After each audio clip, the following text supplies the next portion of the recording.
As a buyer, there's 5 things that you don't want to forget about that are going to cost you or possibly cost you money after you purchase a home. Because remember, when you purchase a home, you don't have maintenance to call. You are maintenance. So the 5 things that you don't want to overlook is you want to account for the utilities you need to pay for. Do you have gas? Do you have water? Do you have sewer? Do you have electric? Do you have oil? Like, what exactly are your utilities? And making sure that you can afford those utilities as well as groceries, as well as your actual mortgage payment. So when thinking about a mortgage payment, take those monthly costs all into account. And we, as your agent, can actually reach out to the seller's agent and see if they have an average utilities cost. Granted, it's going to be different because you may have the AC higher or lower than they did, but it'll at least give you a ballpark information.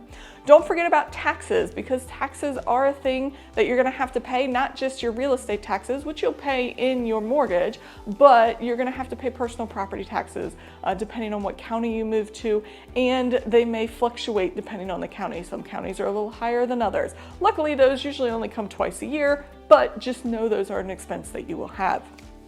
As for the house itself, you're gonna have repairs that you're gonna have to do. And you may not walk in to need any repairs. It may be pristine and perfect and gorgeous house, but over time, things are gonna break. They deteriorate and they're going to break. So you're gonna wanna save a rainy day type fund for, say, if the roof starts to leak or the sink breaks or something happens, you're gonna need some money to be able to put in that house and fix those repair costs. So you don't have a, oh my golly situation that you don't have the money to fix whatever it is, and now you're trying to work around this thing that doesn't work.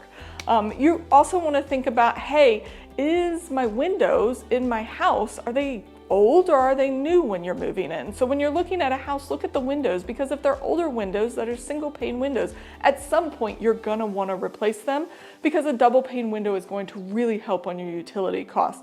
As someone who has done this to 2 houses, I understand that. But you're gonna wanna take a look and look at those windows and go, okay, do I need to start saving and replace windows? And when you do that, you don't have to do them all at once. You could do one side of the house or a couple windows at a time as you have the money. And then the last thing is looking at your floors is another big expense people have. If your house isn't totally and completely redone, a lot of times you may have to refinish floors, replace carpets, put down flooring that you actually want, whatever the case may be. But those are the big 5 expenses that you want to watch out for as buyers, and keep in mind as you walk through and look at houses to make sure you don't make yourself house poor, because that's not my job. My job is to get you a house that you absolutely love and that you can afford everything in it. So if you've got any other questions, give us a call at Oak Realty. We'd love to chat with you and let you know and sit down and talk more about that strategy session of what to expect when looking at homes. Don't forget to like and subscribe.